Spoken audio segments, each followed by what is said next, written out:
Bonjour et bienvenue dans cette vidéo où on va parler de sommeil.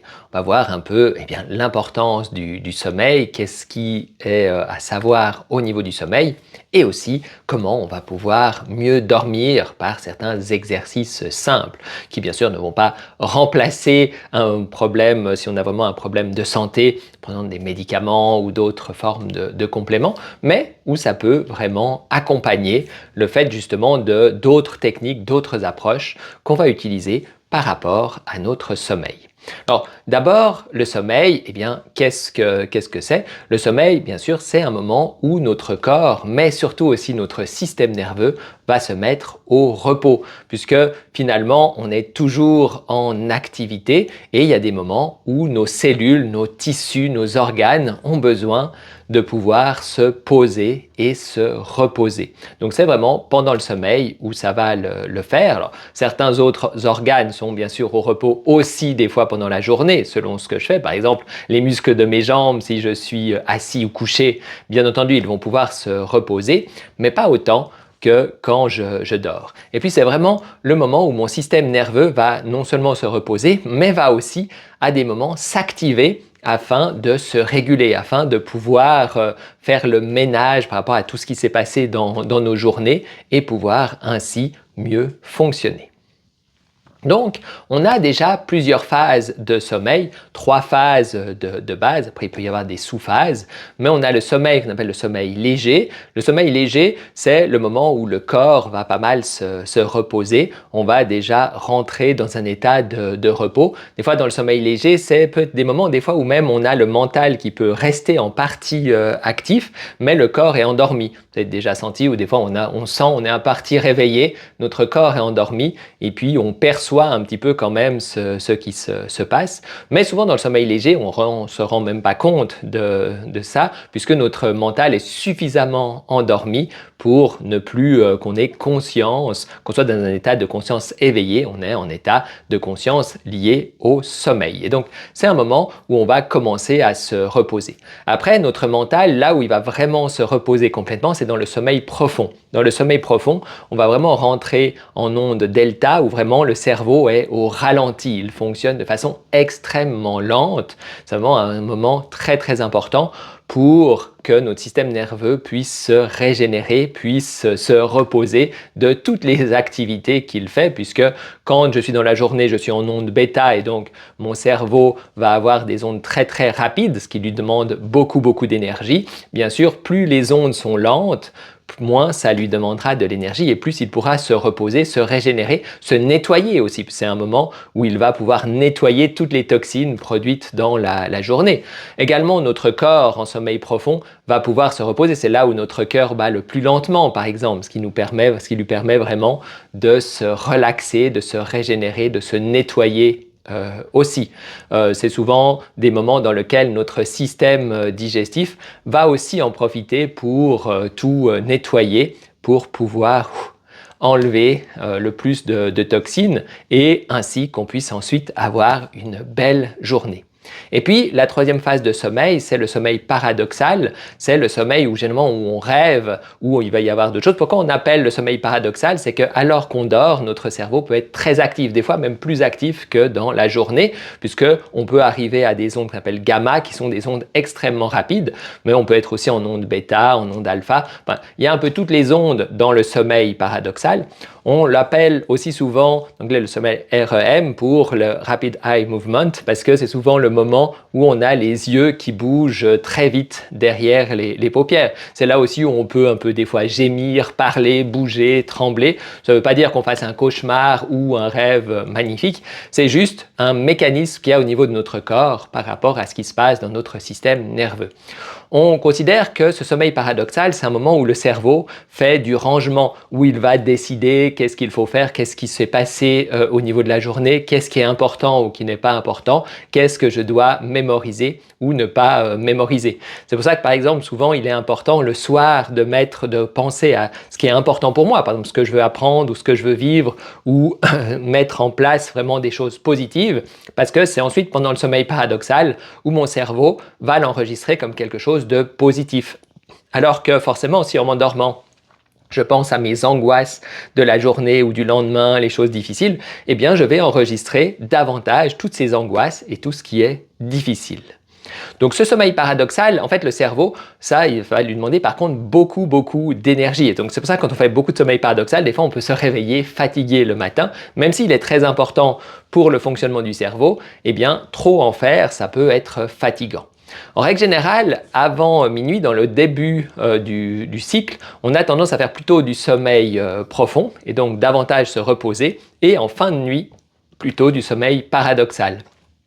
C'est pour ça que des fois, justement au niveau, comme c'est paradoxal, que alors qu'on dort davantage, on peut être plus fatigué. Parce que forcément, si je dors beaucoup, je vais commencer à faire beaucoup de sommeil paradoxal et ça va fatiguer énormément mon système nerveux. Ça peut être utile à un moment pour lui permettre, parce que j'ai tellement de choses, justement après des chocs, des fois des traumatismes et autres, on a besoin de plus dormir parce qu'on a besoin de laisser le temps à notre cerveau de processer tout ce qui s'est passé.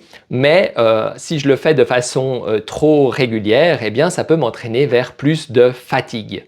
C'est pour ça que si on regarde un peu parler du nombre d'heures de sommeil, ça va dépendre d'une personne à l'autre bien sûr et de ce que j'ai vécu, mais ça va être important de ne pas trop peu dormir. Forcément, si je dors trop peu, mon système n'a pas de quoi se régénérer, se reposer. Mais en même temps, si je dors trop aussi, surtout mon système nerveux, ça peut le fatiguer davantage. Et donc, il va falloir que je trouve, ok, quelle quantité de sommeil j'ai besoin, en sachant que cette quantité peut changer, peut être variable d'une personne à une autre, mais aussi d'une situation à une autre. Souvent, on dit il faut 8 heures de sommeil, mais ça, c'est vraiment quelque chose de standard. Beaucoup de gens ont besoin de moins, beaucoup ont besoin de plus. Et ça dépend, comme je disais, de ce que j'ai vécu. Si je vis beaucoup d'émotions, si je vis pas mal de stress, pas mal de choses qui viennent m'impacter, en fait, qu'il va falloir gérer au niveau de mon système nerveux, j'aurai besoin souvent de plus de sommeil. C'est pour ça que les personnes qui vivent une vie très tranquille, entre guillemets, ça ne veut pas dire qu'ils n'ont pas beaucoup de travail, ils peuvent travailler toute la journée, mais par contre, ils sont beaucoup moins dans le stress, ils sont plutôt dans le calme, leur travail est plutôt quelque chose d'un peu méditatif, ou alors quelque chose qui ne demande pas une concentration immense, ou alors si ça demande une concentration, c'est pas sur 10 000 choses. Par exemple, on a ça surtout dans le passé, un peu moins maintenant comme ça chez les paysans, mais dans d'autres métiers, maintenant beaucoup moins parce que comme je disais, ils doivent penser à ci, à ça, ça devient un métier très mental. À une époque, ça l'était moins, on était plus en accord avec la nature. C'était un métier très dur, bien sûr, où il fallait se réveiller très tôt, il fallait travailler beaucoup, c'était compliqué physiquement, mais par contre, on était beaucoup moins sollicité par 40 000 choses, et donc, ça permettait comme ça, à des moments, aux paysans, justement, de dormir très peu pour pouvoir s'occuper de leurs champs, de leurs bêtes et tout. Ils avaient de toute façon peu de temps pour dormir, mais finalement, ils n'étaient pas forcément en manque, parce qu'en dormant seulement 4-5 heures comme ça dans la nuit, cela pouvait être suffisant. Puis à la rigueur, en faisant quelques siestes de temps en temps quand ils avaient la possibilité. Mais maintenant, comme on est soumis à beaucoup de stress, on a besoin souvent de plus de sommeil. Aussi, les gens qui sont dans les monastères souvent dorment très peu, par exemple, parce qu'ils en ont beaucoup moins besoin, parce que justement, leur vie est plus simple. Elle n'est pas forcément plus facile, bien sûr, mais elle est plus simple. Nous, dans notre vie, avec justement toute cette sollicitation au niveau des médias, on a besoin souvent de beaucoup de sommeil. On ne se rend pas compte, souvent on se dit « Ah, je me détends en étant sur les réseaux sociaux, par exemple, j'ai l'impression de me détendre », mais en fait c'est totalement faux, je suis en train d'épuiser largement davantage mon cerveau. Même souvent en regardant des séries, en regardant les médias et autres, on va beaucoup plus nous fatiguer en vrai que nous détendre. On le fait pour se reposer, mais c'est totalement l'inverse qui va arriver. En vrai, je me détendrai beaucoup mieux en méditant par exemple, mais simplement aussi même en allant marcher, en bougeant physiquement, en travaillant physiquement. Mais bien sûr, si je vais marcher tout en pensant « Ah oui, il se passe ça dans la journée, il se passe ça, ah oui, il ne faut pas que j'oublie de faire ci ou ça », je me détends absolument pas. Et ça aussi, ça va m'épuiser. Mais des moments où je peux simplement respirer, et ça ne veut pas dire forcément penser à rien. Bien sûr, si j'arrive à penser à rien, ce sera l'idéal. Mais je peux aussi simplement penser à des belles choses. Je peux aussi simplement être en conscience de mon corps, simplement être là et avoir un vrai moment de repos. Et à ce moment-là, j'aurai moins besoin de sommeil. Donc c'est pour ça que la quantité de sommeil dont on a besoin va varier énormément d'une personne à une autre en fonction justement de nos besoins. Également, il y a aussi la qualité du sommeil. Forcément, si je me réveille très souvent dans la nuit, par exemple, eh bien, je vais dormir mal et je serai plus fatigué. Également, il y a des gens qui ont beaucoup plus de sommeil léger et peu de sommeil profond ou peu de sommeil paradoxal. Et forcément, ça va aussi faire que même si je dors beaucoup, je vais me sentir fatigué. Et puis, dans le côté réveil, il y a bien sûr l'apnée du sommeil. Il y a beaucoup de gens qui souffrent d'apnée du sommeil, plus ou moins fortement. Il y a les cas très forts et là souvent ils sont diagnostiqués, mais il y a aussi beaucoup de gens qui peuvent souffrir d'une légère apnée du sommeil, pas assez pour que ça soit vu comme une maladie ou même qu'ils aillent se faire diagnostiquer, mais assez pour que leur sommeil soit moins bon et qu'ils se retrouvent en étant très fatigués. Et donc, ça, c'est important parce que forcément, si on a de l'apnée du sommeil, il va être important de découvrir d'où ça vient.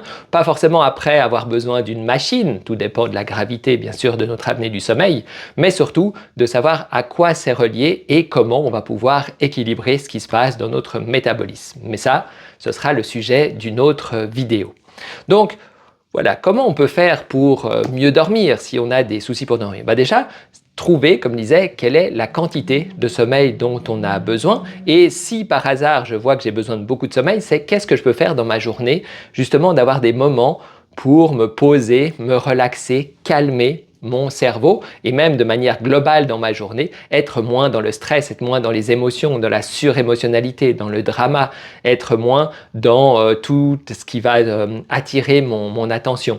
Pouvoir être tranquille et travailler simplement, couper les notifications par exemple sur mon téléphone, couper le côté de trop être sur les réseaux sociaux. Ça ne veut pas dire qu'on ne peut pas y être à un moment ou à un autre, mais c'est éviter d'être trop plongé dedans, dans le drama, en sachant que se souvenir toujours que chaque fois que on va sur les réseaux sociaux, à peu près, chaque fois qu'on va regarder tous ces posts, qu'on va ci, qu'on va ça, on va être dans le côté émotionnel et donc ça va nous fatiguer bien davantage. Donc en fait, un bon sommeil et être en forme, ça se prépare d'abord dans la journée pour avoir un cerveau plus apaisé. Ensuite, qu'est-ce qu'on peut faire pour dormir? Une des choses importantes, c'est de se mettre dans le parasympathique. Le parasympathique, c'est repos et digestion. Donc si je suis dans le sympathique, ça veut dire que je suis dans le stress, fuite, chasse, combat, je n'arriverai pas à dormir. Donc il faut que je me mette davantage dans le système parasympathique. Pour ça, j'avais montré dans une vidéo courte un système où vous pouvez simplement déjà respirer calmement et surtout expirer très lentement, puisque ça va vous aider à vous poser davantage. Également être en conscience de votre corps, donc prendre au moment où on se couche le temps de scanner son corps, scanner tout ce qui se passe au niveau de notre corps, va aider aussi à mettre dans le parasympathique. Également quelque chose qui aide à être bien dans le parasympathique et à faire des bons neurotransmetteurs qui aident bien pour le sommeil, c'est la gratitude. Avoir la gratitude pour tout ce qui s'est passé dans notre journée. Plutôt que de penser à « ah oui mais ça c'est terrible, ah oui mais ça va pas, ah oui mais ça va pas » et donc forcément être dans le sympathique à fond. Si je trouve tout ce que je vais trouver pour être dans la gratitude, me dire merci, c'est génial tout ce qui s'est passé, ah oui il y a eu ça, c'est génial, il y a eu ça, c'est génial, ça va nous aider à beaucoup nous détendre, nous décontracter, rentrer dans le parasympathique. Également, c'est voir si on se sent en sécurité ou pas chez soi et comment nous sentir davantage en sécurité, parce que forcément, si je ne me sens pas en sécurité, je vais être dans le système sympathique. Donc, si je ne me sens pas en sécurité chez moi, qu'est-ce que je peux faire en travail en moi ou alors à l'extérieur aussi pour être davantage en sécurité et ainsi pouvoir me poser et pouvoir vraiment me reposer, justement. Et puis, ensuite, bien sûr, je peux utiliser aussi des plantes, par exemple, qui vont favoriser, il y a 2 neurotransmetteurs qui sont importants pour le sommeil. Il y a la sérotonine, ça c'est pour aider à débrancher un peu le mental qui tourne en boucle comme ça, en fin de journée, dans le sommeil, mais aussi en boucle. Et puis, il y a celles qui vont aider pour le GABA, parce que le GABA, c'est celui qui nous aide vraiment à nous endormir, qui calme vraiment complètement le système nerveux. Donc, tout dépend. Après, on peut travailler aussi sur les deux. Pour la sérotonine, il y a différentes plantes. Il y a une plante, c'est la griffonia, qui contient du 5-HTP, qui est le précurseur pour fabriquer la sérotonine. On peut aussi augmenter son taux de sérotonine grâce au safran. Le safran qui est très puissant pour augmenter ces taux de sérotonine. Et puis, d'un autre côté, on peut aussi travailler donc sur le GABA avec par exemple la valériane qui aide bien, qui est très très puissante par rapport au GABA et qui aide bien pour le sommeil. Mais on a aussi la passiflore, la fleur du fruit de la passion, ou bien le pavot de Californie. Pas le pavot qui sert pour faire les drogues, mais le pavot de Californie qui va pouvoir aider comme ça au niveau du sommeil. Donc le pavot de Californie est pas mal pour les enfants qui ont des troubles du sommeil, mais à tout âge, cela peut aider. Donc voilà. Après, il est aussi important d'éviter d'aller au lit à n'importe quelle heure si on a des problèmes de sommeil, parce que plus je vais avoir un rythme, plus mes neurotransmetteurs vont prendre ce rythme et plus il sera facile pour moi de dormir. Et puis aussi d'éviter les écrans bleus le soir, parce que les lumières bleues coupent la mélatonine. La mélatonine, c'est une hormone qui vient depuis la sérotonine, qui va aider à régler le rythme jour-nuit et donc nous permettre de rentrer en phase de sommeil. Et donc si je regarde des écrans bleus, ça peut gêner ma mélatonine et donc ainsi j'aurai plus de peine à dormir. Également, il faut dormir le plus possible dans le noir, pas trop de lumière, parce que dès qu'il y a de la lumière, en tout cas en trop grande quantité, eh bien j'aurai plus de difficultés à produire de la mélatonine. Et puis aussi, il faut vraiment prendre l'habitude de simplement dormir au lit, pas lire, regarder la télé, pas faire des choses qui demandent de l'attention quand je suis au lit. D'ailleurs, il vaut mieux éviter de faire des choses qui demandent trop d'attention avant de dormir parce que ça va nous gêner pour bien dormir. Et puis ensuite, eh bien, il faut faire aussi attention à ce qu'on mange, parce que selon ce que je mange, soit si c'est trop lourd et puis que forcément je suis en phase de digestion, j'aurai de la peine à dormir, mais également, on connaît moins, c'est que si je prends des choses qui sont acidifiantes, qui m'acidifient comme ça peut vraiment gêner pour dormir. Donc qu'est-ce qui va être acidifiant? Beaucoup par exemple les produits laitiers, mais aussi la charcuterie, beaucoup les substances animales, en fait les protéines animales ont un côté souvent acidifiant, et donc il vaut mieux éviter d'en manger le soir. En fait, le soir, il faudrait manger surtout des légumes. On peut prendre des féculents aussi selon si on a besoin, parce qu'il faut absolument aussi, ça c'est une dernière chose, éviter d'avoir faim. En fait, si j'ai faim dans la nuit, ça va faire des hormones du stress et forcément ça va me réveiller. Donc il est important de bien manger, de manger si possible assez tôt, souvent vers 18-19 heures au maximum, en tout cas pas après, puisque plus je mange tard, plus ça va être difficile pour moi de dormir tôt. Alors il faudra que j'aille me coucher très tard et comme on a vu, forcément ce sera beaucoup moins bon pour mon sommeil profond. Et donc je me reposerai beaucoup moins. Donc l'idéal c'est de manger des légumes et puis on peut rajouter comme je disais des féculents en fonction de notre faim le soir, mais surtout éviter trop les graisses, les protéines animales. Vous pouvez prendre des protéines végétales, ça fonctionne bien, mais éviter les protéines animales le soir qui sont acidifiantes et ça peut vraiment nous empêcher de dormir, voire nous réveiller au milieu de la nuit par exemple. Et puis par exemple, si vous vous réveillez au milieu de la nuit, il ne faut pas rester au lit. Généralement, il vaut mieux se lever, aller faire quelque chose ailleurs et quand on sent que le sommeil revient vers nous, aller nous coucher. Et puis une dernière chose, c'est, je vous parlais par rapport au rythme justement, c'est savoir ressentir comment son rythme, le moment où on a vraiment le sommeil. Vous savez, il y a des moments où on sent que on a super sommeil. Et en fait, si on allait se coucher à ce moment-là, on dormirait généralement facilement, sauf si on a d'autres problèmes comme on a vu dans cette vidéo, mais assez souvent on pourrait dormir facilement. Le problème, c'est que là, je me dis « Ah, il faut que j'aille me coucher ». Mais forcément, je vais finir de lire quelque chose ou de regarder mes écrans, de regarder la télévision ou autre. Je vais ensuite aller me laver les dents, ensuite je vais faire ci, je vais faire ça. Ce qui fait que le temps que j'aille vraiment me coucher, le temps est passé. En fait, j'ai plus vraiment ce sommeil et cette phase de sommeil va revenir généralement 1h30 voire 2 heures après. Donc très souvent, je vais au lit et puis je dors plus pendant 1 heure ou plus. Et forcément, ça va commencer à cogiter, je vais commencer à m'énerver, je vais commencer à pas être très bien. Ce qui fait que quand la phase suivante de sommeil va arriver, je suis plus du tout en état de dormir. Et donc forcément, ça n'ira pas. C'est pour ça que c'est mieux de nous préparer déjà le soir, on prépare tout. Et le moment où on sent vraiment, on a envie d'aller dormir comme ça, on se sent vraiment très fatigué, on y va tout de suite. En fait, ce sera beaucoup plus facile pour s'endormir de cette manière que d'attendre que le bon moment soit passé. Ou alors, si le moment est passé, généralement, ce qui est conseillé, c'est d'attendre le moment suivant. Donc là, je me prépare et j'attends. Alors peut-être du coup, ça va faire que je me couche super tard, mais plutôt que de rester au lit et de cogiter et de m'énerver et d'être mal, eh bien, mieux vaut que je fasse quelque chose qui me plaise, mais qui soit pas trop demandeur, quelque chose qui me permette de me détendre. Par exemple, je peux en profiter pour méditer, je peux en profiter pour me relaxer, je peux en profiter pour prendre un moment juste avec moi, être bien, et puis ça peut être aussi avec ma famille, avec mes proches, avec des relations pour pouvoir vraiment échanger. C'est le moment parfait et le moment où je sens que j'ai la fatigue qui revient sur moi, eh bien, je vais me coucher.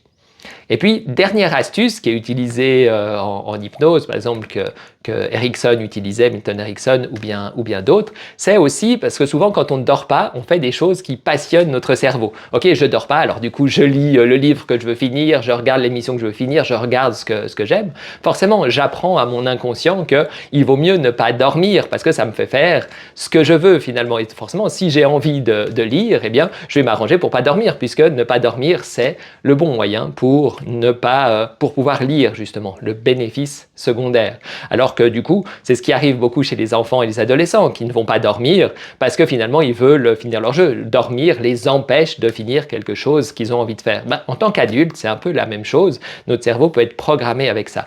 Mais si, du coup, quand je ne dors pas, je m'arrange pour faire quelque chose qui m'ennuie vraiment, ça fonctionne très très bien aussi avec les enfants et les adolescents, même s'il faut du coup contraindre, c'est un peu compliqué, c'est « Ok, tu dors pas, mais tu dois faire ça. » Quelque chose qui peut être bien, qui peut être enrichissant, mais qui au niveau de mon cerveau m'ennuie, que je ne trouve pas passionnant, eh bien, à ce moment-là, je vais avoir tendance à m'endormir plus vite. C'est comme ça que Erickson avait travaillé avec quelqu'un qui avait des gros problèmes, un homme qui avait des gros problèmes de sommeil, et il lui a dit, la prochaine fois quand vous n'arrivez pas à dormir, vous vous levez et vous nettoyez le sol de chez vous à fond. Et en fait, donc il s'est levé, il l'a fait, parce qu'il avait quand même vraiment le courage pour ça, il a lavé, et il n'a pas dormi de cette nuit, donc la première fois, ça n'a pas marché.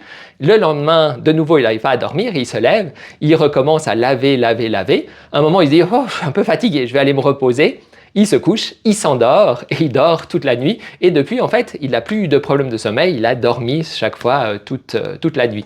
Ça, pourquoi? Parce que finalement, son inconscient, ça a été le programme, c'est soit je lave chez moi, ce qui est le truc que j'ai pas du tout envie de faire, soit je dors. Et forcément, l'inconscient, la première fois, il a fait pour tester, oui, bon, on va quand même me laver, allez hop, j'ai pas envie de dormir, ça va pas durer. Puis très vite, dès la deuxième, vous voyez, il a fait, oh non, c'est beaucoup trop compliqué, comme ça, j'aime mieux aller dormir. Et donc, il a pu dormir. Donc, c'est pour ça que c'est très, très important de ne pas avoir un blocage, par rapport, en fait, pour pas avoir un blocage, pardon, pour dormir, eh bien, c'est très, très important de ne pas faire quelque chose de passionnant quand on ne dort pas. Sinon, on va apprendre à notre cerveau de « surtout ne dors pas », ça va te permettre d'avoir quelque chose d'intéressant. Ce serait comme si à un enfant, vous lui disiez « écoute, tu as le choix, soit tu dors, soit si tu dors pas, on va faire ce jeu que tu adores, on va regarder un film où tu as le droit à avoir des bonbons. » En fait, en gros, si tu dors pas, tu as le droit à quelque chose que tu adores. Forcément, il n'ira pas dormir. C'est exactement la même chose, nous, en tant qu'adultes, par rapport à notre cerveau. Voilà donc qui finit cette vidéo. Si tu as besoin de conseils, d'astuces en plus ou bien surtout d'explications par rapport à des éléments que j'ai abordés dans cette vidéo, n'hésite pas à les laisser en commentaire ou à nous envoyer un message. On se fera un plaisir d'en discuter avec toi. À bientôt.